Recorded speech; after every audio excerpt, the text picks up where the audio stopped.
गुरुर्ब्रह्मा गुरुर्विष्णुः गुरुर्देवो महेश्वरः गुरु साक्षात् परब्रह्म तस्मै श्री गुरवे नमः. तस्मै श्री गुरवे नमः. नमस्कार. गीतेच्या 12व्या अध्यायाच्या 5व्या श्लोकापर्यंत आज आपण पोहोचलेलो आहोत. मागच्या वेळेस आपण तिसरा आणि चौथा श्लोक असे बघितले होते. तर आज आपल्याकडे पुष्कळसे आपले नवीन साधक बंधू भगिनी आलेत. तर तुमचं सगळ्यांचं स्वागत आहे इथे. आपल्या इथे प्रत्येक जे सत्र होतं ना, म्हणजे आपण म्हणू की हे अभ्यास सत्र, स्टडी सेशन मराठीत सांगायचं झालं तर, ते स्वतंत्र आहे. म्हणजे एक हे दुसऱ्यावर अवलंबून नाही आहे. गीतेची विशेषता ही आहे की समजा आपल्याला एखाद दिवशी एखादा प्रश्न पडलेला असेल आणि आपण गीतेमधलं कुठलंही एखादं पान उघडलं रॅन्डम, तर त्या पानावर कदाचित आपल्याला त्या दिवशी किंवा त्या क्षणी जो काही प्रश्न असेल त्याचं उत्तर कदाचित आपल्याला मिळेल. असं अनेक लोकांच्या बाबतीत होतं. गीता म्हणजे शॉपिंग मॉल सारखी आहे.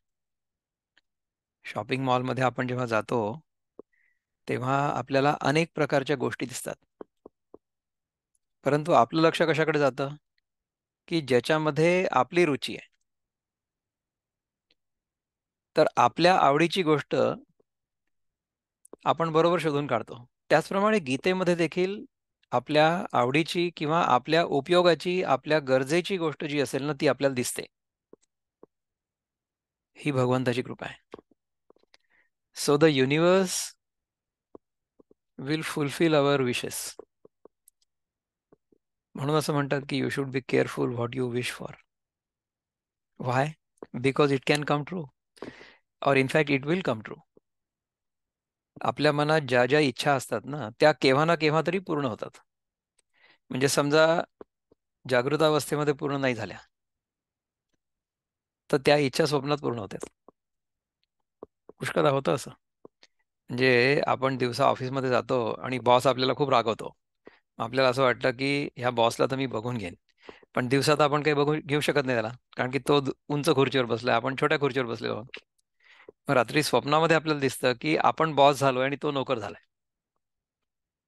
म्हणजे जी इच्छा आपल्या मनात असते ना, ती पूर्ण होते, परंतु आपली इच्छा योग्य आहे किंवा नाही हे आपल्याला कळत नाही.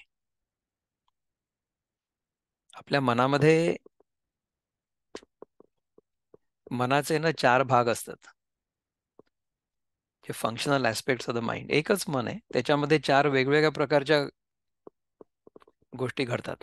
तर एक म्हणजे आपलं, ज्याला आपण इमोशनल माइंड म्हणू. ते इमोशनल माइंड जे असतं ना, म्हणजे जे एखादी गोष्ट मला आवडते म्हणून मी ती करतो, किंवा एखादी गोष्ट मला आवडत नाही म्हणून मी ती टाळतो. प्रवृत्ती आणि निवृत्ती ह्याच्यामध्ये लागलेलं असतं. त्या फंक्शनल ऍस्पेक्टला म्हणतात मन किंवा मनस. ओके. दुसरं जे आहे त्याला म्हणतात बुद्धी. बुद्धी म्हणजे the discriminatory aspect of our mind. आपल्या मनामध्येच चांगलं काय आहे आणि वाईट काय आहे हे आपल्याला कळतं, परंतु त्याचं आपण चयन करत नाही. म्हणजे we don't choose the right thing, we choose what we like.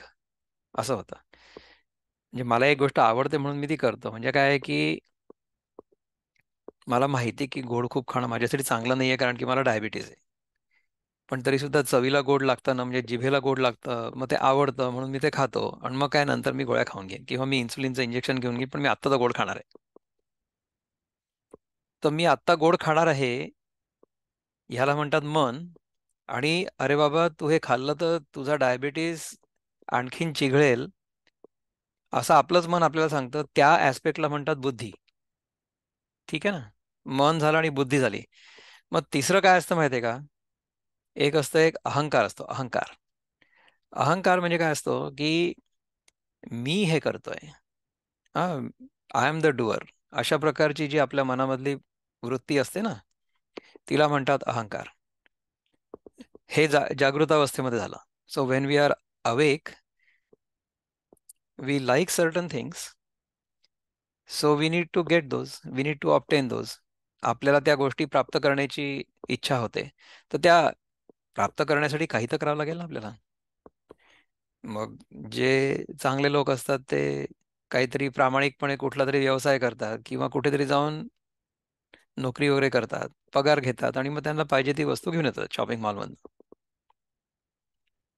आणि ज्यांना ती खूप लवकर हवी आहे ते काय करतात, ते कोणातरी पाकिट मारतात, नाही का. आपल्या इथे महाराष्ट्रामध्ये एकेकाळी असं होत होतं की दर महिन्याला 100 कोटी रुपये जमा झाले पाहिजेत. ओके. अशा प्रकारचा एक अलिखित नियम होता. त्याच्यासाठी पूर्ण मशिनरी कामाला लागलेली होती. अशा प्रकारच्या गोष्टी होतात.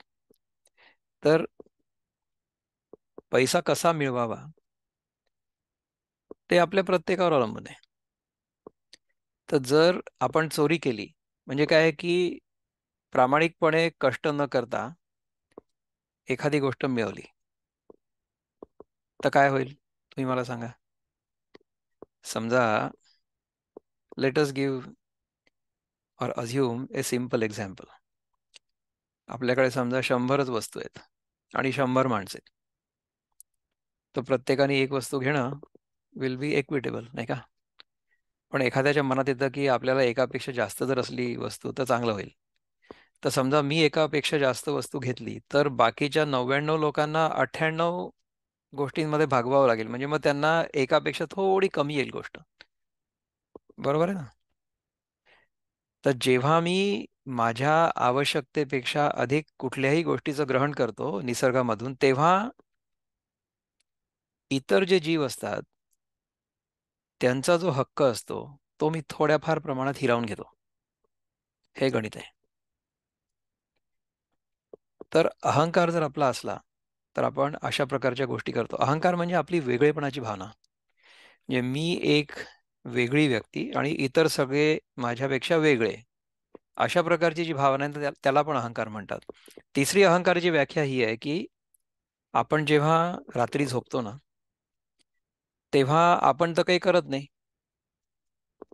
परंतु पचनक्रिया सुरू असते किंवा ब्लड सर्क्युलेशन सुरू असतं, श्वासोच्छवास सुरू असतो, श्वसनक्रिया सुरू असते ना. तर हे कोण करतं?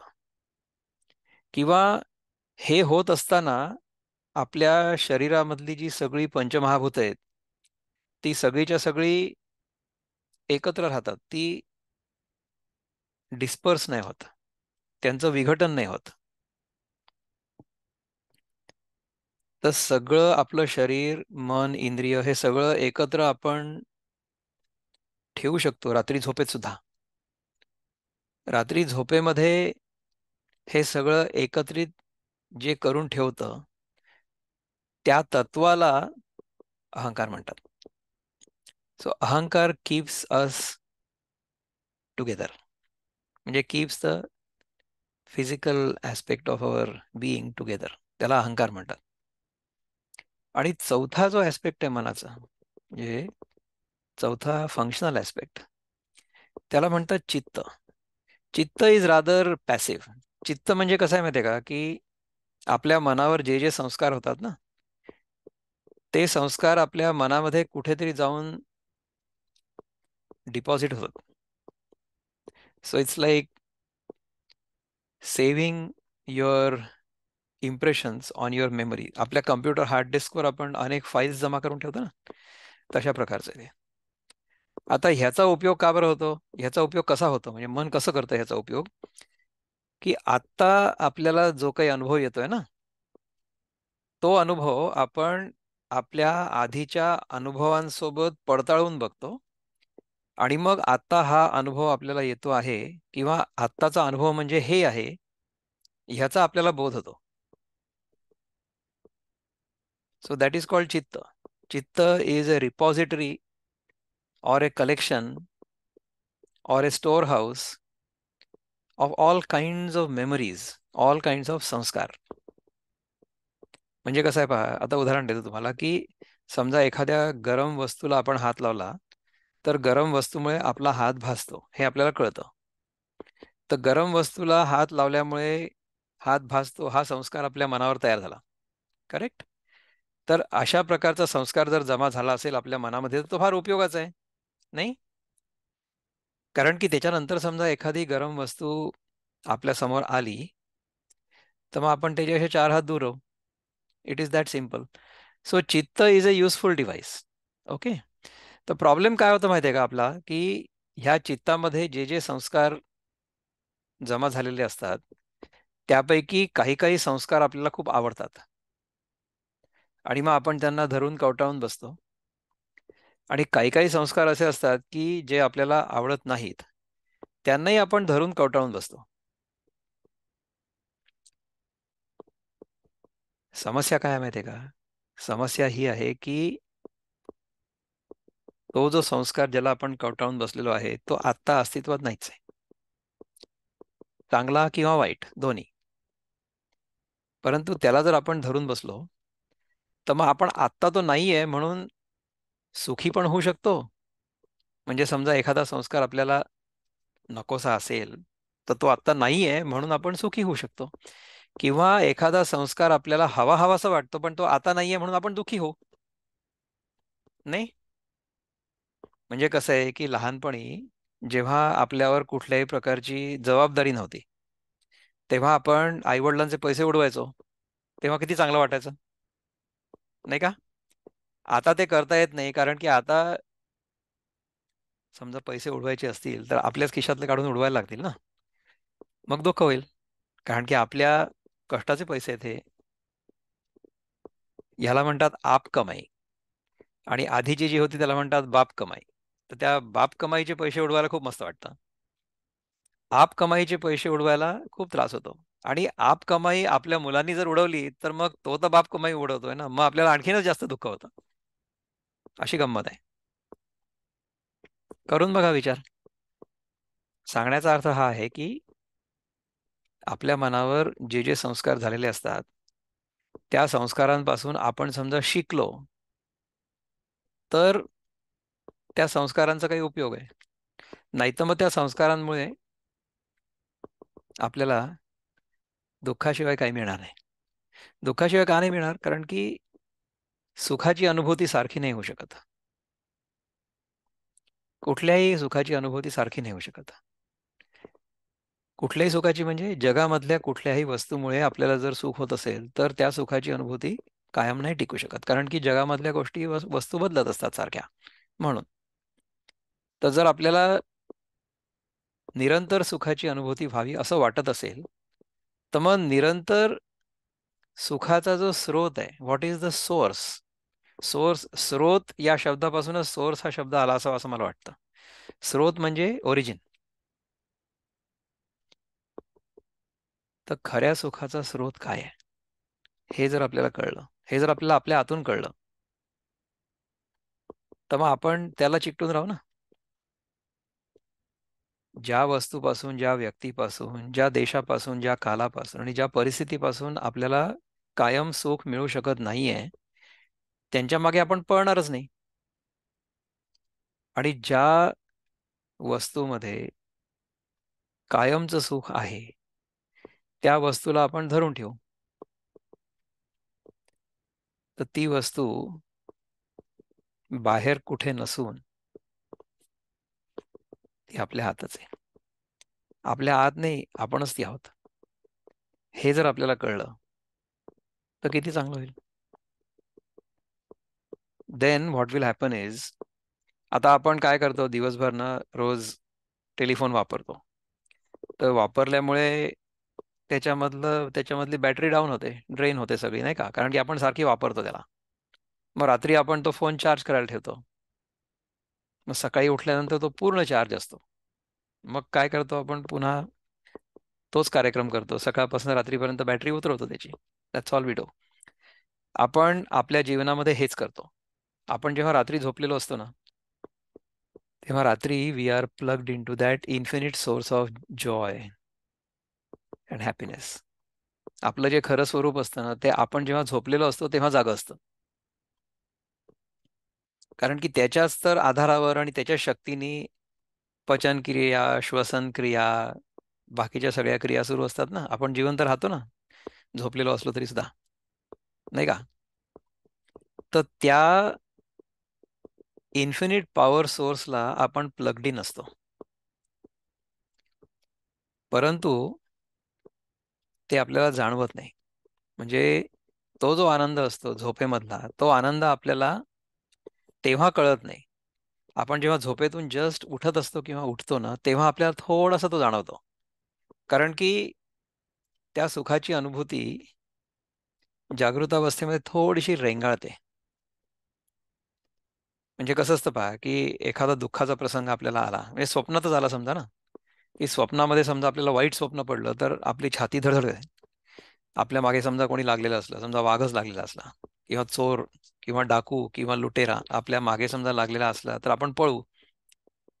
स्वप्नात पळतोय आपण. परंतु स्वप्नातून जेव्हा जागे होऊ, तेव्हा आपल्याला असा अनुभव येईल, की माझी छाती धडधडते किंवा मला घाम आलेला आहे. हे काही वेळ चालत राहील. Even though the dream is over, the effects of the dream will linger for some time. असं होईल. Right? So in the same manner, the effects of bliss experienced during deep sleep will linger on for some time. म्हणून मग आपण उठल्यानंतर असं म्हणतो ना, की अरे, काल ना मला खूप छान शांत झोप लागली. एकही स्वप्न नाही पडलं.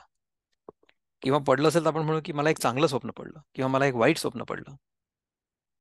अशा प्रकारे आपण जागं झाल्यावर बोलतो. परंतु जागा जो असतो तो झोपेत थोडीच असतो. The one who is awake is not in the sleep, और the one who was asleep is not in the waking. The one who was dreaming is not waking, not in the waking. प्रत्येक स्वप्नामध्ये स्वप्नपुरुष वेगळा असतो. The one who dreams is different every time the dream happens. In the same manner, आज मी जो जागृत आहे, आज जो जागृत आहे, म्हणजे मी जागृत आहे नाही, आज जो जागृत आहे, जो जागृत जीव आहे, तो कालच्या जागृत जीवापेक्षा वेगळा आहे ना. काल तो एक दिवस लहान होता, आज एक दिवस मोठा झाला. So he is different today. Is it not? तर आपण जे स्वतःला बदलत्या गोष्टींसोबत आयडेंटिफाय करतो, हं, त्याच्यामुळे आपण दुःखी होतो. आणि आपल्याला असं वाटतं, की समजा एखादी सुखाची अनुभूती येत असली, तर ती सारखी कायम टिकावी. तर ती जर जगाच्या गोष्टींवर अवलंबून असली, तर ती अनुभूती टिकू शकत नाही. हे ज्या क्षणी आपल्याला कळतं ना, त्या क्षणी आपण चिंतन करायला लागतो, की कुठे आहे ते सुख, जे चिरंतन, निरंतर, सनातन टिकू शकेल. ते जर आपल्याला समजून घ्यायचं असेल आणि त्याचा जर अनुभव घ्यायचा असेल, पहिले तर बोध व्हावा लागेल, नंतर मग अनुभव येईल, नाही का? पहिले तुम्हाला कोणीतरी सांगेल, की तू हा आंबा खाऊन बघ ना, हा हापूसचा आंबा जो असतो ना, खूप छान असतो. असं कोणीतरी सांगितलं आपल्याला. तर त्याच्यानंतर तो आंबा खाऊन, त्याची चव घेऊन, त्याची जी तृप्ती असते, ती अनुभवावी लागेल. तेव्हाच ते कळेल ना. तर आतापर्यंत आपल्या लोकांनी सांगितलं, की गीता तुम्ही वाचा म्हणजे मग तुम्हाला खूप चांगलं वाटेल. अरे, गीता नुसतं वाचून चांगलं वाटेल का? गीता वाचून हो, गीता वाचली की तोपर्यंत ॲटलीस्ट आपण त्या कामामध्ये बिझी असू, त्यामुळे आपल्या घरचे लोक सुखी राहतील. गीता वाचल्यामुळे सुख कोणाला होईल हे थोडी सांगितलंय. आपण गीता वाचली की घरच्या लोकांना सुख होतं. कारण की यांची कटकट नाही. हे गीता वाचायला बसले आता. नाही? असं होऊ शकतं. परंतु गीता वाचून समजा ती समजून घेतली आणि त्यातलं मर्म समजलो आपण, तर किती आनंद होईल. दुसरं कसं असतं पहा, की समजा एखादी गोष्ट आपण वाचली किंवा आपल्याला एखाद्याने एखादी गोष्ट सांगितली, तर त्याचा एक वाक्यार्थ असतो. There is a literary meaning of the sentence. परंतु त्याचा एक लक्ष्यार्थ असतो, म्हणजे there is an implied meaning of the sentence. तर तो काय आहे? तो कळायला पाहिजे. तर गीतेमध्ये समजा आपण वाचलं, की पहिला श्लोक घेऊ आपण, अगदी पहिला श्लोक. हं? पहिल्या श्लोकामध्ये धृतराष्ट्र विचारतो ना संजयला, की धर्मक्षेत्रे कुरुक्षेत्रे, हं? समवेतायुयुत्सवः मामका पांडवाश्चैव किमकुर्वत संजय. हा श्लोक आहे, राईट. तर याचा अर्थ हा आहे की धर्मक्षेत्रावर, कुरुक्षेत्रावर हे संजया, माझ्या आणि पांडवांमध्ये काय झालं. माझ्या म्हणजे कौरवांमध्ये. आता कौरव आणि पांडव दोघे कौरवस्थ होते, नाही का. ते सगळे कुरुवंशातलेच होते ना. पांडव जे होते या धृतराष्ट्राच्या भावाचीच तर मुलं होती, नाही. दे वर ऑल कौरव. परंतु माझे ते कौरव आणि पंडूचे जे आहेत ते पांडव. हा का बरं भेदभाव. तर आता या श्लोकाचा जो अर्थ आहे, शब्दार्थ, तो असा आहे की धृतराष्ट्राने संजयला विचारलं की ह्या धर्मक्षेत्रावर, ह्या कुरुक्षेत्रावर माझे म्हणजे कौरव आणि पंडूचे म्हणजे पांडव हे जेव्हा आले तेव्हा काय झालं. त्या पवित्र कुरुक्षेत्री पांडूचे आणि आमुचे युद्धार्थ जमले तेव्हा वर्तले काय संजया.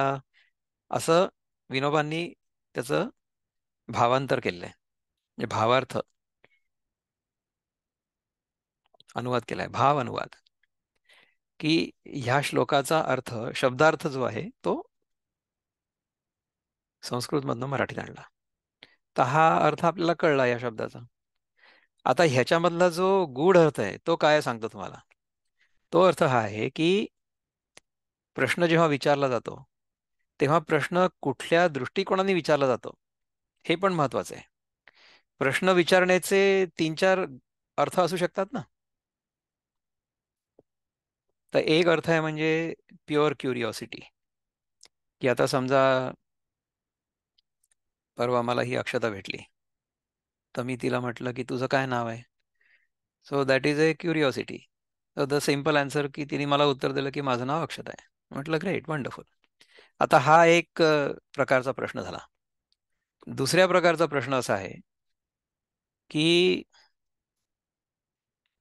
अरे, तुला आज यायला उशीर कसा काय झाला. अक्षता तुला नाही म्हणत आहे ना, तू लवकर आली.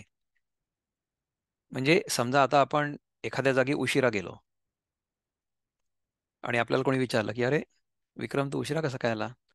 म्हणजे काय आहे की अपेक्षा ही आहे की तू नेहमी वेळेवर येतोस, पण आज तू उशिरा आला, म्हणजे आज उशिरा कसा काय आला. दिस इज काय म्हणता येईल की एक्सक्लेमेटरी क्वेश्चन म्हणता येईल. तिसरा प्रश्न म्हणजे जसं इट कुड बी उपहासात्मक पण विचारू शकतात लोक. म्हणजे हा एक्सक्लेमेटरी आहे परंतु इन ए गुड सेन्स. परंतु हाच प्रश्न आज लवकर उगवले वाटतं तुम्ही, असाही होऊ शकतो. म्हणजे जे नेहमी उशिरा येतात ते समजा एखाद्या दिवशी लवकर आले तर त्यांना टॉन्ट, आज लवकर आले का तुम्ही, असंही होऊ शकतं, राईट.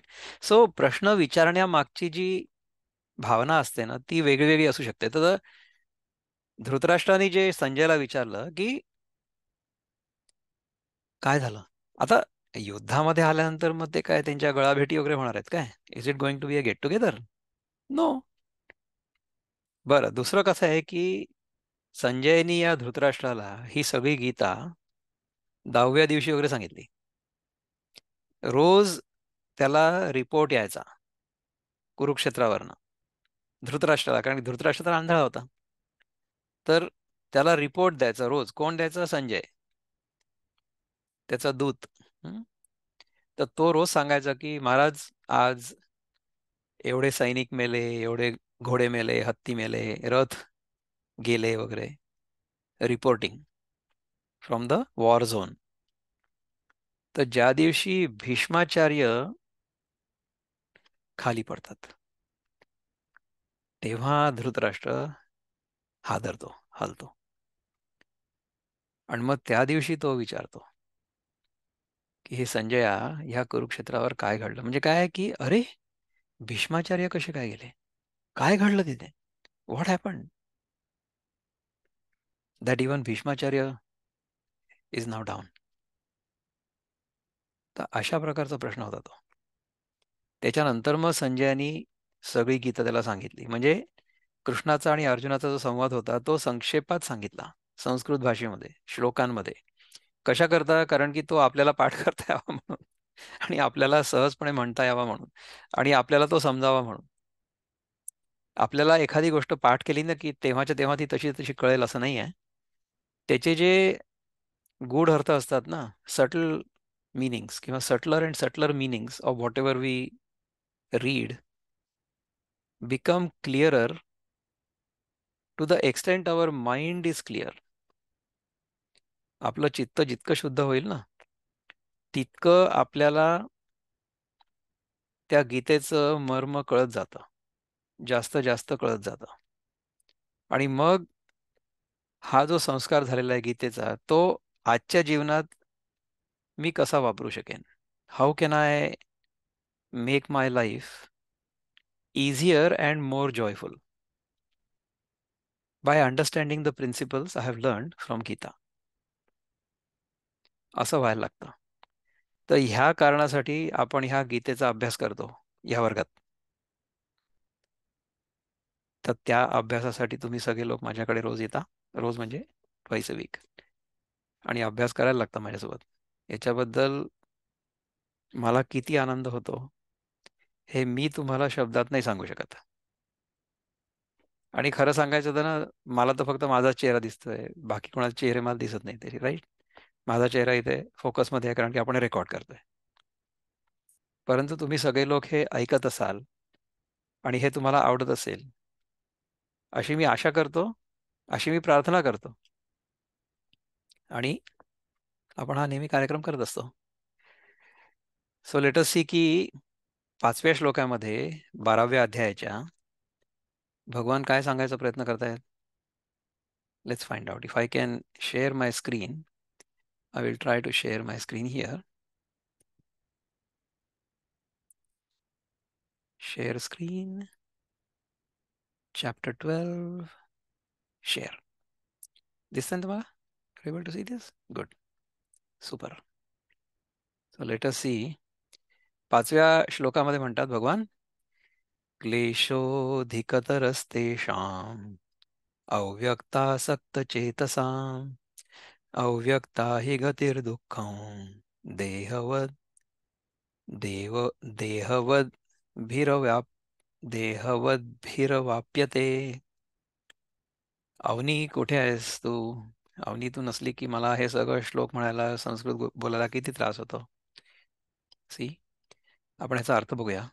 प्रभुपाद काय सांगतात आपल्याला, ते म्हणतात की for those whose minds are attach to the unmanifested impersonal feature of the Supreme, advancement is very troublesome. To make progress in that discipline is always difficult for those who are embodied. तर जे लोक देहामध्ये आहेत, embodied म्हणजे आपण, right, आपण स्वतःला जे समजतो ते की हा देह म्हणजे मी आहे आणि ह्याच्या आतमध्ये मी आहे, असा समजणारा जो जीव आहे तो म्हणजे एम्बॉडीड. ठीक आहे. तो एम्बॉडीड जो आहे ना, त्याला जो निर्गुण निराकार आहे म्हणजे unmanifested impersonal feature of the supreme, ते झेपतच नाही, ते लक्षातच येत नाही काय आहे ते.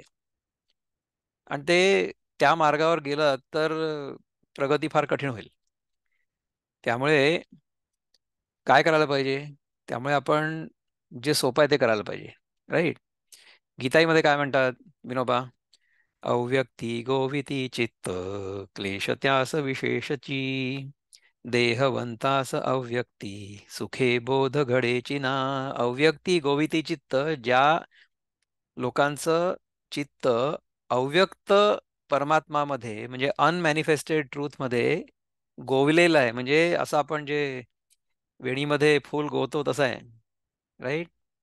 त्याच्यात तुम्ही जर अडकवलं तुमचं चित्त, तर काय क्लेश त्यांचं त्यास विशेषची, तुम्हाला क्लेशच होणार. You will be troubled, right. देहवंतास अव्यक्ती सुखे बोध घडेची ना. जो देहवंत आहे त्याला अव्यक्तामध्ये सुखासुखी बोध घडत नाही, स्वतःच्या निर्गुण निराकार असण्याचा. कारण की मी सध्या सगुण साकार रूपामध्ये आहो ना. तर मी देहरूप आहे, मी जीवरूप आहे, असं जोपर्यंत मला वाटतंय तोपर्यंत मला तो निर्गुण निराकार कळणारच नाही. It will be very troublesome. तर याच्यासाठी आपले जे बंधू आहेत किशोर कुलकर्णी, ते काय म्हणतात बघूया आपण. Let me share the screen again, different screen. Will go into Muktachhand first. त्याच्यामध्ये म्हणतात किशोरजी की शरीरधारी जीव असती तरी अव्यक्तासी पूजिती त्यासी क्लेश बहुत होती मगची होई परमप्राप्ती. शरीरधारी जीव जे असतात त्यांना अव्यक्ताचं पूजन जर केलं, अव्यक्ताच्या सोबत जर आपलं मन लावलं, तर त्यांना क्लेश पुष्कळ होतात आणि मगच परमप्राप्ती होते. वृत्तपत्रामध्ये काय म्हणतात? असे जो धरुनी शरीरा इथेची परित्यासी आसक्ती ही अक्षराची भजावे तयाने जरी निर्गुणासी असे ते अति क्लेशदायी तयासी. त्याला ते एक अतिशय क्लेशदायी होणार आहे. जो इथे शरीराला धरून आहे, परंतु त्याला अक्षराची आसक्ती आहे, म्हणजे जे अक्षर तत्व आहे, जे अव्यक्त आहे, त्याच्यामध्ये जर रस असेल, तर त्यांनी जर निर्गुणाचं भजन केलं तर काय होईल? ते फार क्लेशदायी होईल. जर आपलं लक्ष किंवा आपला बोध आपल्या देहभावामध्ये किंवा आपल्या जीवभावामध्ये आहे, तोपर्यंत अव्यक्ताची उपासना करणं फार कठीण आहे, असं भगवंत सांगतायत. आता let's see what Dnyaneshwar Maharaj to say about this. ठीक आहे, we shall share the Dnyaneshwari नाव. ज्ञानेश्वरीमध्ये काय म्हणतात की अव्यक्त ब्रह्माच्या ठिकाणी ज्यांचं चित्त आसक्त आहे त्यांना अधिक क्लेश असतो, कारण देहधाऱ्यांना अव्यक्त ब्रह्माच्या प्राप्तीचा मार्ग कष्टाने साध्य होतो. जिही सकळ भूताची आहे ती निरालंबी अव्यक्ती पसरलिया आसक्ती भक्ती विण. ज्ञानदेव महाराज म्हणतात की सगुणाच्या भक्तीला डावलून निराश्रय निर्गुण त्या ब्रह्माची प्राप्ती होण्याकरता ज्या योग्याने त्या ठिकाणी आसक्ती धरलेली असते, त्याचं काय होतं? तया महेंद्राधिपदे करिता ती वाटवधे आणि रिद्धिसिद्धींची द्वंद्वे पडोनी थाती. त्याला इंद्रपदादी पद वाटमारेपणा करत असून, म्हणजे पदादी स्थान आपणास प्राप्त व्हावी अशी घातक इच्छा उत्पन्न होऊन वृद्धिसिद्धीपासून उत्पन्न होणारी सुखदुःख त्या योग्याच्या ब्रह्मप्राप्तीच्या आड पडून राहतात. आता हे काय कळलं आपल्याला? Let us try to contemplate on this. ठीक आहे, सगुणाच्या भक्तीला डावलून. सगुण म्हणजे आपण रामाच्या देवळात गेलो होतो ना त्याविषयी, तर आपल्यासमोर रामाची मूर्ती होती. तर राम असा होता आणि त्या मूर्तीमध्ये तो आहे, अशा प्रकारची आपली भावना असते. आणि अशा प्रकारच्या रामाच्या मूर्तीला नाही, परंतु त्या मूर्तीमधला जो राम आहे त्याला आपण भक्तिभावाने नमन करतो, त्याची पूजा करतो, त्याची उपासना करतो. ती डावलून निराश्रय निर्गुण, म्हणजे जे तत्व आहे की जे त्या मूर्तीमध्ये आहे, ते तत्व तर आपल्याला दिसत नाही, आपल्याला दिसतं तर मूर्तीच आहे, नाही का? तर त्या तत्वाची किंवा त्या ब्रह्माची प्राप्ती होण्याकरता ज्या योग्याने त्या ठिकाणी आसक्ती धरलेली असते, म्हणजे समजा एखादा योगी आहे, तो निर्गुण निराकाराची उपासना करतोय असं समज, तर त्याच्यामध्ये जर आपली आसक्ती असेल तर काय होईल की त्याला इंद्रपदादी पदे म्हणजे काय की इंद्राची जी सीट आहे ना, पद म्हणजे सीट. ठीक आहे, जसं आपण म्हणतो ना की मोदीजी आता पंतप्रधान पदी बसलेले आहेत, म्हणजे पंतप्रधान ह्या पदाच्या पदाच्या म्हणजे दिस इज अ क्वालिफिकेशन, किंवा दॅट इज तुमचा जो होदा असतो तो. हम्म? त्या पदावर म्हणजे that particular seat, that particular job, त्याच्यावर तुम्ही जर बसलेले असाल, तर ते पद जे आहे ना, तर इंद्रादी पद म्हणजे काय की इंद्र म्हणजे काय माहिती आहे का की सगळ्या देवतांचा राजा असा इंद्र. तर आपल्याला असं होऊ शकतं की आपण समजा निर्गुण निराकार ब्रह्माची उपासना केली तर पहिले आपल्याला इंद्रपद मिळू शकतं, वृद्धी सिद्धी मिळू शकतात. पतंजली योगसूत्र जे आहेत ना, let me stop sharing here for a minute. Patanjali Yogasutra जी आहेत ना, त्याच्यामध्ये 4 वेगवेगळे भाग आहेत, त्याला पादच म्हणतात. हा, एक साधना पाद आहे, एक समाधी पाद आहे. हम्म? त्यानंतर एक विभूती पाद आहे आणि एक कैवल्य पाद आहे. ठीक आहे, एका याच्यात साधना कशी करायची ते सांगितलं आहे. त्याच्यामुळे मग समाधी कशी होईल त्याच्याबद्दल सांगितलेलं आहे. किंवा विभूतीपादामध्ये की तुम्हाला अनेक प्रकारच्या सिद्धी प्राप्त होऊ शकतात त्याच्याबद्दल सांगितलंय. आणि शेवटी कैवल्यपाद म्हणजे ह्या सगळ्या गोष्टींच्या पुढे आपण जेव्हा जाऊ तेव्हा आपल्याला कैवल्य म्हणजे एकच वस्तू, केवल. तर जो योगी आहे त्याला स्वतःच्या स्वरूपाचं दर्शन होतं, आणि स्वतःच्या स्वरूपाचं दर्शन व्हावं अशी पतंजली मुनींची योजना आहे योगसूत्र लिहिण्यामागची. म्हणजे पतंजली मुनींना स्वतःला जो अनुभव आला, तो अनुभव काय केल्याने येऊ शकेल, त्याचं जे मॅन्युअल ऑफ प्रॅक्टिस आहे, ते मॅन्युअल ऑफ प्रॅक्टिस म्हणजे योगसूत्र, ते पतंजली मुनींनी लिहून आपल्याला सांगितलं. ठीक आहे. तर जर आपण साधना करत असलो तर समाधी आपली लागू शकते आणि आपल्याला अनेक प्रकारच्या विभूती किंवा सिद्धी प्राप्त होऊ शकतात. तर त्या रुद्धी सिद्धी ज्या आहेत ना, त्या निर्गुण निराकाराच्या उपासनेमुळे मिळू शकतात, परंतु त्याच्यामध्ये आपण अडकू पण शकतो. आता समजा अशी एक सिद्धी मला प्राप्त झाली की तुमच्या मनामध्ये काय चाललेलं आहे हे मला कळेल, अशी सिद्धी प्राप्त होऊ शकते, असं नाही की नाही होऊ शकत. अरे, माझ्या मनामध्ये जे काय चाललेलं असेल तेच तर मला अजूनपर्यंत झेपत नाही. मग तुमच्या मनातलं काय चाललेलं आहे ते जाणून घेण्यासाठी समजा मी माझ्या सिद्धीचा वापर केला, तर मग माझं डोकं आणखीनच फिरेल ना, नाही का? म्हणजे माझ्या मनातले काय कचरे आणि खळमळ कमी होते का, की तुमच्याही मनामधले कचरे आणि खळमळ आणि दुःख मी घेऊ? काय गरज आहे?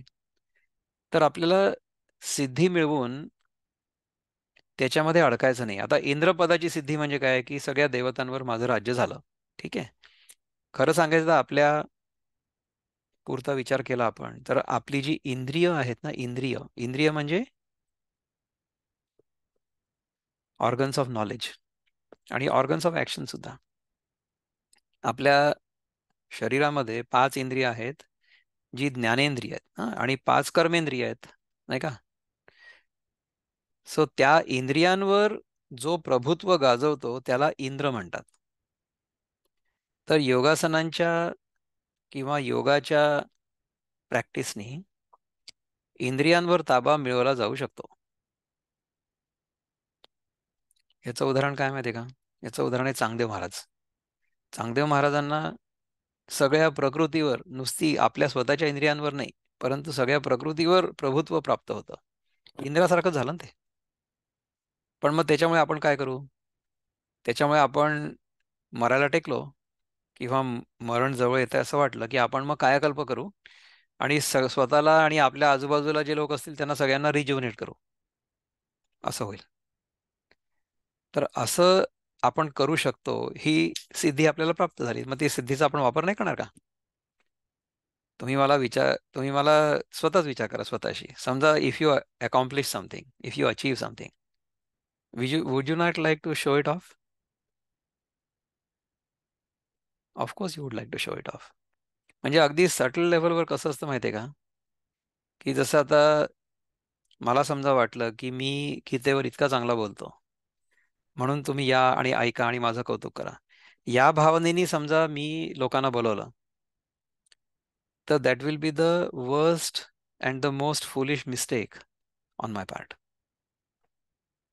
मी समजा तुम्हाला बोलवलं की तुम्ही या गीतेच्या क्लासला, तर त्याच्या मागची भूमिका ही आहे की गीता हे सगळ्या उपनिषदांचं सार आहे,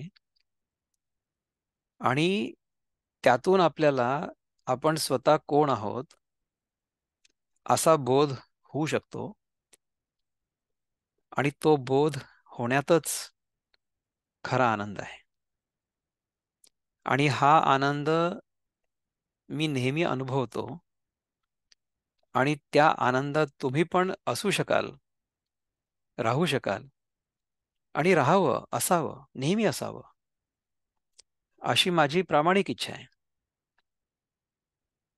त्यामुळे समजा मी तुम्हाला बोलवलं आणि तुम्ही आलात आणि या आनंदात सहभागी झालात, तर मी तुम्हाला बोलवणं योग्य आहे. आणि तसं जर नसेल आणि जे पहिले तुम्हाला सांगितलं तसं जर असेल, तर मग देन दिस इज ऑल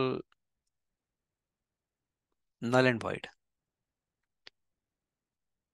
तर तुमच्या मनात जर असं आलं की मी तुम्हाला बोलवतोय त्या पहिल्या कारणासाठी, तर तसं कारण तुम्ही समजाल की नाही हे तुमच्यावर अवलंबून आहे.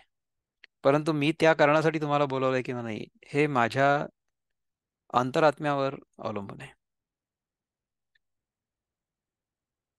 तर माझा प्रामाणिक प्रयत्न हा आहे की ह्या गीतेचा आपण सगळ्यांनी एकत्र अभ्यास करावा. म्हणजे तुम्ही करावा असा आग्रह मी तुम्हाला नाही करू शकत. तुम्हाला येणं शक्य असेल तर अवश्य या. एखाद दिवशी असं होतं की मला स्वतःला पण येणं शक्य होत नाही. म्हणजे आत्ता गेल्या शुक्रवारी झालं ना असं. मग तेव्हा आपले जे साधक बंधू आहेत, भगिनी आहेत, ते माझ्या वतीने किल्ला लढवत. तसा किल्ला त्या दिवशी लढवला होता प्राचीताईंनी आपल्या, नाही का? असंही होतं. त्यामुळे दुराग्रह नसावा. म्हणजे समजा तुम्ही आलात, तुम्हाला हे चिंतन उपयोगी वाटलं, त्यांनी तुम्हाला काहीतरी लाभ झाला, फार चांगली गोष्ट आहे. परंतु मी तुम्हाला गीता शिकवली, मी तुम्हाला गीता शिकवलंय आणि मला खूप गीता येते आणि मी शिकवतोय तुम्हाला म्हणून मग तुम्ही शिकाल. तुम्ही नाही शिकले तर मग तुम्हाला काही कळणार नाही. तुमच्यासारखे तुम्हीच वगैरे असल्या प्रकारच्या जर खुळ्या कल्पना माझ्या डोक्यामध्ये आल्या, तर मग ह्या गीता चिंतनाला काही अर्थ नाही आहे. आणि मी जी गीता शिकतो त्या माझ्या शिकण्याला पण काही अर्थ नाही आहे. त्यामुळे समजा आपण निर्गुण निराकाराची उपासना केली आणि आपल्याला रुद्धी प्राप्त झाल्या आणि आपण त्याचा शो ऑफ करायला लागलो, तर काय होईल? इंद्रासारखी आपली अवस्था होईल. तसं नको व्हायला. म्हणजे कसं आहे की आपण समजा पुण्यकर्म केलं तर आपण स्वर्गामध्ये जाऊ आणि इंद्रपद देखील मिळवू शकू. परंतु त्या इंद्रपदाच्या मोहामध्ये आपण अडकू शकू.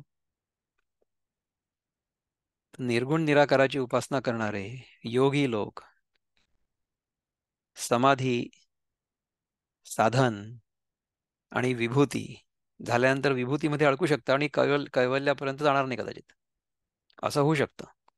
म्हणून कसं आहे की त्या निर्गुण निराकाराची उपासना जास्त कठीण आहे सगुण साकाराच्या उपासनेपेक्षा. सगुण साकारामध्ये कसं आहे की आपण एका रामाची भक्ती केली म्हणा किंवा आता रामनवमी येणार आहे ना उद्या, तर त्या रामाच्या जीवनावरनं आपण काहीतरी शिकू, प्रेरणा घेऊ, रामाची उपासना करू, राम नाम घेऊ. त्याच्यामध्ये आपला वेळ चांगला जाईल, त्याच्यामध्ये आपलं मन शांत राहील, त्याच्यामुळे आपल्या घरामध्ये शांती राहील. अशा अनेक प्रकारचे लाभ होऊ शकतात. परंतु जे योगमार्गामध्ये भ्रष्ट होतात किंवा योगमार्गामध्ये सिद्धी प्राप्त झाल्यामुळे जे पथभ्रष्ट होतात, ते डिरेल होतात. असं मराठीत सांगायला पाहिजे. पथभ्रष्ट. मराठी भाषा पण जबरदस्त आहे ना. डिरेल म्हटलं की लोकांना कळतं व्यवस्थित, राईट? सो डिरेल नको व्हायला आपण.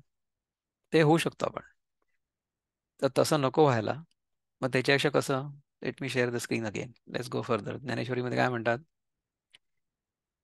इंद्रपदादी पदे वाट मारेपणा करीत असून, म्हणजे इंद्रपद जे असतं ना, आपण ज्या वाटेने चाललोय, where are we going? We are going towards realising who we are, and during that time आपल्याला इंद्रपद मिळतं आणि मग ते वाटमारासारखं होतं. वाटमारा म्हणजे काय माहितीये का? रॉबर. इथे आपल्याला आपल्या रस्त्यापासून चोर ओढून घेतं आपल्याला त्याच्याकडे, स्वतःकडे. म्हणजे काय झालं की it has become a robber ना, it has robbed us of even our main objective, main goal of reaching where we wanted to go. तर तशा प्रकारचा वाटमारेपणा इंद्रपदादी पद करतात. म्हणजे इंद्रपदादी स्थानं आपल्याला प्राप्त व्हावी अशी घातक इच्छा उत्पन्न म्हणजे इंद्रपद आपल्याला प्राप्त व्हावं अशी घातक इच्छा आहे. कारण की आपण त्याच्यामध्ये अडकून जाऊ. म्हणजे कसं आहे पहा की समजा आपल्याला मुंबईहून पुण्याला जायचं असेल, तर आपल्याला समजा खंडाळ्याच्या घाटामध्ये एक सिनिक आउटलुक खूप चांगला दिसला आणि आपण त्या सिनिक आउटलुकमध्ये थांबून आणि म्हटलं नाही नाही आता मी इथे जाऊन एक ट्रेक करून येतो, तर काय होईल की you will enjoy that trek of course. परंतु पुण्याला जाण्याचं तुमचं जे उद्दिष्ट होतं ते दूर जाईल ना तेवढंच. So you will reach Pune that much later. Is it not? त्याचप्रमाणे जर आपल्याला मोक्षपदाला जायचं असेल तर मध्ये इंद्रपद आलं आणि आपण त्याच्यामध्ये रमलो, अडकलो, तर आपण त्या मोक्षपदाला पोचायला उशीर होईल ना तेवढाच. लक्षात येतं का तुम्हाला? So when we are doing this उपासना ऑफ निर्गुण निराकार, और इन दिस केस ज्ञानेश्वर महाराज असं म्हणतात की योगाच्या सिद्धींमध्ये जर आपण अडकलो, विभूतींमध्ये जर आपण अडकलो, तर आपल्याला कैवल्यपद प्राप्त होण्यासाठी तेवढा उशीर लागेल, नाही का? Because we are still stuck with the experiential world. We are not yet focusing on who the experiencer is, नाही का? जो स्वतः अनुभव घेतोय तो कोण आहे ह्याच्यावर आपला अजूनपर्यंत फोकसच नाही आहे. जो अनुभव येतोय त्याच्यावर फोकस आहे. ठीक आहे, म्हणजे आपण ध्यान वगैरे करून जगाच्या वस्तूंपासून स्वतःला वेगळं केलं. ठीक आहे, म्हणजे अनुभव होत असणाऱ्या वस्तूंपासून आपण स्वतःला वेगळं केलं. परंतु वस्तूंचा जो अनुभव आहे त्या अनुभवामध्ये तर आपण अजूनही अडकलेलो आहोत ना. So although we have distanced ourselves from the objects of experience, we are still stuck with the experience of the objects, नाही का? इंद्रपदाती इंद्रपदादी पद आपल्याला वाटमाऱ्यांप्रमाणे आपल्या वाटेवरून ओढून घेऊन जात आहे, त्याच्यामध्ये आपण अडकतोय, रमतोय. How dangerous it is. तर अशा ह्याच्यामध्ये आपल्याला अडकायचं नाहीये, अजिबात अडकायचं नाहीये. अशी घातक इच्छा उत्पन्न होऊन वृद्धिसिद्धीपासून उत्पन्न होणारी सुख दुःख त्या योग्याच्या ब्रह्मप्राप्तीच्या आड पडून राहतात. So they keep us away from our final goal of realizing who we are, because we are stuck in the experience itself. We are not yet interested in the experiencer, who is actually the source of all joy. कामक्रोधांचे विलग उठावती अनेक आणि शून्येसी अंग झुंजवावे की. कामक्रोधांचे अनेक उपद्रव उद्भवतात आणि निराकारासोबत शरीर लढवावं लागतं. आपल्या शरीरामध्ये जे उद्वेग उत्पन्न होतात किंवा जे वेग उत्पन्न होतात त्यांचं शमन करण्यासाठी आपण काहीतरी करतो. किंवा मनामध्ये कुठले वेग उत्पन्न होतात? कामक्रोधांचे. आपल्या मनामध्ये कामना उत्पन्न होते म्हणून आपण ती कामना पूर्ण करण्याचा प्रयत्न करतो. पूर्ण झाली तर लोभ होतो, पूर्ण नाही झाली तर क्रोध होतो. तर अशा प्रकारचे अनेक उपद्रव आपल्या मनामध्ये उद्भवतात आणि निराकारासोबत शरीर लढवावं लागतं. त्या निर्गुण निराकार ब्रह्मासोबत शरीर शरीर लढवावं लागतं, कारण की आपण शरीरामध्ये आहोत आपण अजून. I am still the doer. So as long as I feel I am the doer, then I have to fight all these things, right? ताहाने तहानची प्यावी, भुकेलिया भूकची खावी, अहोरात्र व्हावी मवा वा वारा. तहानेने तहानच प्यावी, भूक लागली असता भूक खावी आणि रात्रंदिवस वावांनी वारा मोजावा. असं काय होईल? उनी दिहाचे पहुडणे, निरोधाचे वेल्हावणे, झाडासी साजणे चाळावे घा. जिथे जागणं हेच निजणं, इंद्रियांचा निरोध करणं हेच विषयांचं प्रशस्त भोगणं, आणि अरे झाडाबरोबर बोलणं हेच मित्रांबरोबर बोलणं होय. या सगळ्या गोष्टी तो योगी करतो बरं का. शीत वेढावे उष्ण पांघुरावे, वृष्टीचे असावे घरा आतू, थंडी नेसावी ऊन पांघरावं आणि पावसाच्या घरात असावं. किंबहुना पांडवा हा अग्निप्रवेशू नीच नवा, भ्रतारे विण करावा तो हा योगू. अर्जुना फार काय सांगावं, हा योग करणं म्हणजे नवऱ्या वाचून नित्य नवा अग्निप्रवेश म्हणजे सती जाणं आहे. अशा प्रकारच्या साधनेमध्ये किंवा सिद्धींमध्ये जर आपण अडकलो तर आपण त्याच्यात अडकून राहू. एथ स्वामींचे काज न बापिके व्याज, परी मरणेसी झुंज नीच नवे. ह्या योग करण्याच्या कामात नवऱ्याचे म्हणजे नवऱ्याबरोबर सती गेले असता जसा पुढे तोच नवरा मिळतो तसा नवरा मिळण्याचं काही काम नाही. अथवा काही कुलाचारानिमित्त योगासारखे कष्ट सोसावे असे असं कुलाचाराचं निमित्तही नाही. परंतु मरणाबरोबर तर नित्य नवी लढाई. हं? ऐसे मृत्युहुनी तीख, का घोटे कढत विख, डोंगर गिळता मुख न फाटे काही. त्याप्रमाणे योगाचं दुःख मृत्यूहून तीक्ष्ण आहे. अथवा कढत विष पिवेल काय, डोंगर गिळताना मुख फाटणार नाही काय. म्हणजे निर्गुण निराकाराची उपासना किती कठीण आहे याची सगळी उदाहरणं ज्ञानदेव महाराज देतात आपल्याला, की हे इतकं सगळं कठीण आहे. म्हणोनी योगाची या वाटा, जे निघाले गा सुभटा, तया दुःखाचाची शेलवाटा भागा आला. म्हणून अर्जुना, ह्या योगाच्या वाटेने माझी प्राप्ती करून घेण्याकरता जे निघाले त्यांच्या वाट्याला दुःखाचाच भाग आला. कारण की त्याच्यामध्ये the doer is still there, he is struggling. त्यांनी विवेक वैराग्य किंवा तप या सगळ्या गोष्टी केल्या, इंद्रिय निग्रह केला. आपण स्वतःला जोपर्यंत शरीर समजतो आहोत आणि शरीरामधल्या इंद्रियांमुळे विषयांशी संपर्क झाल्यानंतर जोपर्यंत आपल्याला सुखाची अनुभूती होते आणि त्या सुखाची अनुभूती आपल्याला हवी हवीशी वाटते, तोपर्यंत काय होईल की योगाच्या साधनांनी ज्या सिद्धी प्राप्त होतील त्यामुळे इंद्रिय सुख तुम्हाला जास्त प्रकर्षाने जाणवेल. म्हणजे कसं आहे बघा, की माझा तुम्हाला प्रत्यक्ष अनुभव सांगतो. कालच माझं आपली एक प्रियंका दीदी म्हणून आहे, तिच्याशी बोलणं सुरू होतं. मी म्हटलं की दीदी, जब हमारी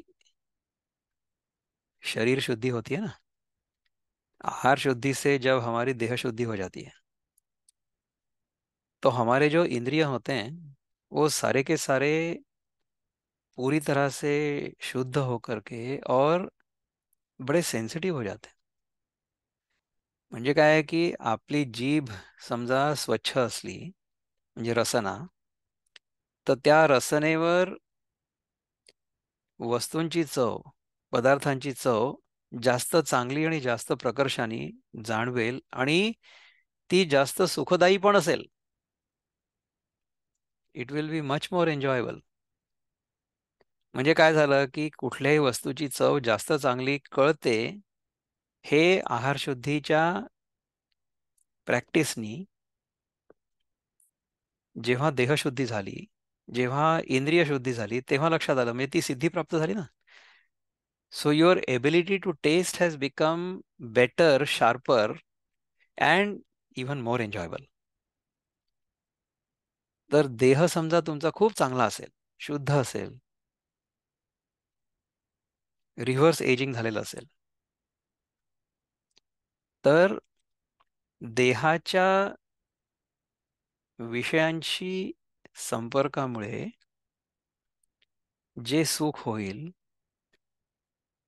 ते सुख खूप आनंददायक असू शकतं. होऊ शकतं असं.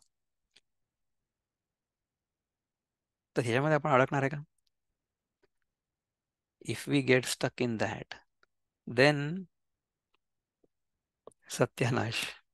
ध्यायतो विषयान् पुंसः संगस्तेषूपजायते, संगात संजायते काम, कामात् क्रोधोऽभिजायते, क्रोधात् भवति सम्मोहः, सम्मोहात् स्मृतिविभ्रमः, स्मृतिभ्रंशात् बुद्धिनाशो, बुद्धिनाशात् प्रणश्यति. याने टोटल सत्यानाश ध्यायतो विषयान् पुंसापासून. So, because your ability to enjoy the sense objects has improved, because your sense organs are purer, hence more sensitive. Therefore, you enjoy. Are you going to get stuck in that? You better not. तर योग मार्गावर निर्गुण निराकाराच्या उपासनेमध्ये अशा प्रकारचे धोके आहेत, अशा प्रकारचे धोके आहेत. म्हणून ज्ञानेश्वर महाराज इज कॉशनिंग अस. म्हणून अर्जुना, ह्या योगाच्या वाटेने माझी प्राप्ती करून घेण्याकरता जे निघाले त्यांच्या वाट्याला दुःखाचाच भाग आला. पाहे पा लोहाचे चणे, जे बोचरिया पडती खाणे, ते पोट भरणे की प्राणे शुद्धी म्हणो. असे पहा की जेव्हा बोचऱ्या माणसाला लोखंडाचे चणे खायचा प्रसंग येतो तेव्हा त्याचं पोट भरणं म्हणावं की प्राणांशी त्याचा वियोग म्हणावा. बोचऱ्या माणसाला लोखंडाचे चणे खायचा प्रसंग येतो तेव्हा ते त्याचं पोट भरणं म्हणावं की प्राणांशी त्याचा वियोग म्हणावा. म्हणोनी समुद्रबाही तरणे आथी केही, का गगनामाजी पायी खोली जतू असे. म्हणून बाहूंनी समुद्र तरुण जाणं हे कुठे शक्य आहे का? अथवा आकाशात पायाने चालणं होतं का? म्हणजे समुद्रात आपण जर उडी मारली तर आपण आपल्या बाहूंनी समुद्र तरून जाऊ शकू का? आपण थकून जाऊन बुडून मरून जाऊ. पण समजा आपण एखाद्या जहाजामध्ये असलो, बोटीमध्ये असलो, तर आपण तरून जाऊ, नाही? आकाशात पायाने चालणं चालणं होईल का? नाही, पायाने आपण नाही चालू शकत. आपल्याला पंख पाहिजे. आता आपल्याला पंख तर आपण उगवू नाही शकत ना, म्हणून आपण मग पंखाचं विमान तयार केलं. मग विमानात जाऊन बसलो, असं झालं. वळघलिया रणाची थाटी, अंगी न लागता काठी, सूर्याची पावटी काय होय गा. युद्धाच्या गर्दीत गेल्यावर अंगाला काठीचा घाव न लागता सूर्याची पायरी करून सूर्यमंडलाचा भेद करून जाता येईल का? कशी उपमा आहे बघा, की तुम्ही पहिले तर युद्धाच्या गर्दीत गेले, तिकडे अंगाला काठीचा घाव पण नाही लागू द्यायचा आहे, आणि मग आपल्याला सूर्यमंडलाचा भेद करून पुढे जायचंय आणि सूर्याची पायरी करून, म्हणजे एव्हरीथिंग इज टोटली इम्पॉसिबल. म्हणजे अज्युमिंग की तुम्ही युद्धामध्ये गर्दीत गेल्यानंतर अंगाला काठीचा घाव नाही लागला, ठीक आहे, ओके, पहिली पायरी आणि we have pass the first test. तर त्याच्यानंतर आपण सूर्याची पायरी करून, म्हणजे सूर्यावर पाय ठेवून पुढे जायचंय, तर सूर्यावर पाय ठेवू शकू का आपण? तिथे गेल्याबरोबर आपण भस्मसात होऊ नाही का? मग त्याच्या पुढे कसं जाऊ? यालागी पांगुळा हेवा, नव्हे वायुसी पांडवा, तेवी देहवंताची वा अव्यक्ती गती. म्हणून अर्जुना, ज्याप्रमाणे पांगळ्याला वायूशी स्पर्धा करता येणार नाही, म्हणजे जो पांगळा आहे, the one who is invalid किंवा अपंग आहे, त्याला वायूशी स्पर्धा करता येईल का? Can he run faster than the wind? त्याचप्रमाणे शरीरधारी जीवांची अव्यक्ताच्या म्हणजे निर्गुण ब्रह्माच्या ठिकाणी गती नाही. सो शरीरधारी जो आहे, आपण स्वतःला जे शरीरधारी आणि जीव समजतो आहोत, त्यांना निर्गुण निराकाराची उपासना करणं फार कठीण आहे. ठीक आहे. ऐसा ही जरी दिवसा, बांधोनिया आकाशा, झोंबती तरी क्लेशा पात्र होती. असं असूनही ते जीव धैर्य करून निर्गुणाचाच पिच्छा पुरवतील, तर ते दुःखाला प्राप्त होतील. म्हणजे जर आपण स्वतःला देह आणि जीव समजत असू, तर आपण निर्गुणाच्या मागे न गेलेलं बरं आहे. जर आपल्या मनातून आपली देहबुद्धी आणि आपला जीवभाव पूर्णपणे नष्ट झाला असेल, म्हणजे अनुभव येत राहील तुम्हाला, की हा देह म्हणजे मी आहे, किंवा या देहामध्ये मी एक वेगळा जीव आहे, हा अनुभव येत राहील आहे. परंतु तो अनुभव म्हणजे मिथ्या आहे, किंवा इट्स ओनली अन इल्युशन, हे जर कळलं आपल्याला, तर मग इट्स ऑल ओके. मग तुम्हाला सगुण साकार देवाची पूजा करायची वगैरे काही गरज नाही. पण तरी सुद्धा तुम्ही करत राहाल, जर तुम्हाला त्याच्यामध्ये आनंद येत असेल तर, नाही का? पण जर तुम्ही स्वतःला देह आणि जीव समजत असाल, तर तुम्हाला सगुण साकार भगवंताची उपासना करणं जास्त सोपं पण आहे आणि खरं आवश्यक पण आहे. म्हणून येरते पार्था, नेणतीची हे व्यथा, जे का भक्तिपंथा ओटंगले. म्हणून अर्जुना, याहून दुसरे जे भक्ती मार्गाला लागले, ते हे दुःख जाणतच नाहीत, कारण की त्यांनी ह्या सगळ्या भानगडीत पडायचं ठरवलेलंच नाही. So they are not interested in this निर्गुण निराकार ब्रह्म उपासना अमुक तमुक.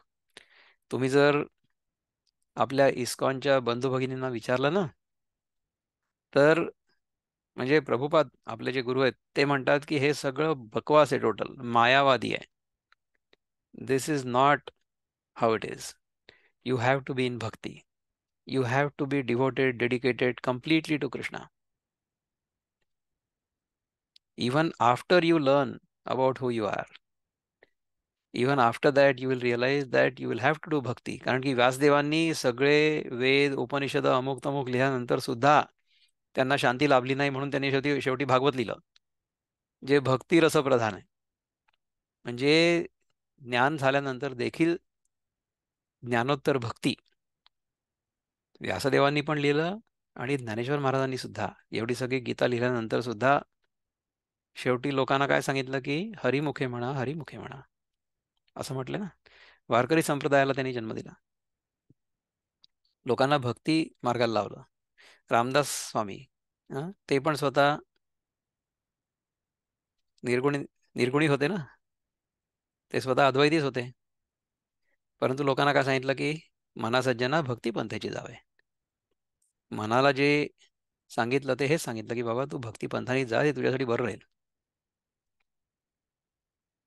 म्हणून अर्जुना, याहून दुसरे जे भक्ती मार्गाला लागले ते हे दुःख जाणत नाही. त्यामुळे जो देहबुद्धीमध्ये आणि जीवभावामध्ये अडकलेला आहे त्याच्यासाठी भक्ती मार्ग इज बेटर. याच्याबद्दल काही बोलायचं तुम्हाला? एक श्लोक फक्त केला आपण आज, एवढं चिंतन झालं. Anybody has any questions, comments, complaints? दादा, तुम्ही जे आम्हाला सांगता ना ते सगळं आमच्या डोक्यावर जातं, काही कळलं नाही.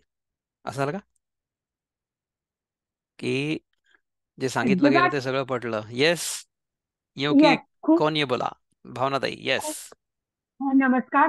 खूप बोला. पटलं आणि मज्जा येते, खूप कळतंय. कळतंय. म्हणजे तुम्ही आय एम सो हॅपी. डोक्यात. Yes, डोक्यात जात आहे. ऑसम. डोक्यात जात.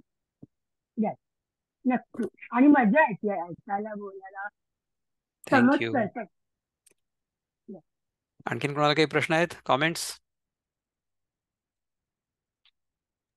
नाही तर आपण हा. इथे थांबू. येस. नैनाताई, गो अहेड. नाही, सहज कळतंय भावनाताई म्हणतात ते खरं आहे. कारण आपण कुठेतरी भक्ती मार्गातच असतो जास्ती. आता अजूनही ह्याला जास्ती भक्ती मार्गच आपण अडॉप्ट केलेला असतो. देवपूजा म्हणा किंवा काय, तर ते करेक्ट. जास्ती कळतं. हे 99% of humanity is in in bhakti marg. म्हणजे आपल्या सनातन धर्मामध्ये सुद्धा बहुतांश लोक भक्ती मार्गामध्येच आहेत, द्वैतामध्येच आहेत. आणि हिंदू धर्माच्या व्यतिरिक्त बाकीचे जे धर्म आहेत, म्हणजे उपासना पद्धती, त्या सगळ्या द्वैतावर आधारित आहेत. द्वैतावर आधारित म्हणजे की मी वेगळा जीव आणि भगवंत किंवा ईश्वर हा वेगळा जीव, किंवा ही वेगळी काहीतरी वस्तू, व्यक्ती ही. मला. हा, बोला भावनाताई. हा. श्रद्धा. मनात जी भक्ती आणि श्रद्धा असते ना, त्यामुळे आपण श्रद्धेच्या बेसवरती खरंच प्रार्थना आणि मनापासनं पूजा अर्चा नाही म्हणत आहे मी, पण तरी सुद्धा म्हणजे प्रार्थना. देवावर किंवा श्रद्धा असते. आणि त्यामुळे आपल्याला समज पडते की नाही. करेक्ट. तर जोपर्यंत आपण स्वतःला भगवंतापेक्षा वेगळे मानतो आहोत तोपर्यंत आपल्याला भगवंताची भक्ती करणं आवश्यक आहे. आणि सर्वसाधारण माणसाला द्वैताच्या भ्रमातून बाहेर निघणं फार कठीण असतं. त्यामुळे त्यांच्यासाठी उपासना, भक्ती, सगुण साकाराची उपासना ही जास्त उपयोगाची आहे. म्हणून रामदास स्वामी पण म्हणतात ना की मनासज्जना भक्ती पंथेची जावे. परंतु तुम्हाला जर कळलं की तुम्ही कोण आहात, तर त्याच्यानंतर काय होईल माहिती आहे का, की तुम्ही जे काही कराल ते सगळंच्या सगळं समष्टीला अर्पण करण्याच्या भावनेनी कराल. आणि ती भावना म्हणजेच भक्ती. तर म्हणजे तुम्ही कर्म कराल परंतु तुम्ही स्वतः करता नाही होणार. म्हणजे काय होईल की कर्मयोग होईल आपोआप. सगळं कर्म समष्टीच्या कल्याणासाठी होईल. त्यामुळे भक्ती आतून आपल्याला जाणवेल. आणि हे सगळं बोध झाल्यानंतर म्हणजे मी कोण आहे ह्याचा कुठलाही भ्रम आपल्या मनात न उरल्यामुळे होईल, किंवा तो उरणारच नाही. तर अशा प्रकारे कर्म, भक्ती आणि ज्ञान हे तिन्ही एकरूप होतील. आणि अशा प्रकारचं आपलं जीवन जर झालं तर त्या जीवनामुळे किती प्रेरणा मिळेल लोकांना, असं होऊ शकतं. तर तशा प्रकारे आपण करण्याचा आणि राहण्याचा प्रयत्न करावा. एवढी आपण प्रार्थना करू आणि आजच्या पुरतं थांबू येथे. हं? ओम पूर्णमद पूर्णमिदं पूर्णात् पूर्णमुदच्यते पूर्णस्य पूर्णमादाय पूर्णमेवावशिष्यते. ओम शांति शांति शांति. हरि ओम. श्री गुरुभ्यो नमः. हरि ओम. नमस्कार.